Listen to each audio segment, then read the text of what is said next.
啲咁出色嘅男人，無論喺邊度，就好似差中嘅螢火蟲一樣，咁鮮明，咁出眾。咁又係啊，就算已經63歲咧，依然有心有力為柴灣翠灣村嘅居民服務。不過咧，感情問題就亂咗啲咯。消息話，46年嘅老婆咧，懷疑佢同個35歲嘅助理有路，所以就離咗婚。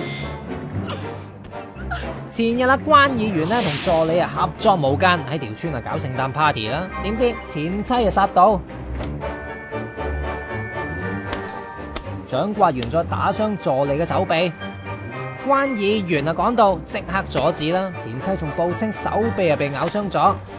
警方以涉嫌傷人同襲擊分別拉咗關議員同前妻。查實關議員60歲先開始從政，但係未做區議員之前就做過5屆業主立案法團主席。只要花心思寫好新聞旁白，構思埋動畫部分，加上新聞片段製成動新聞，就有機會攞到獎金10萬大元，10萬獎路等你挑戰。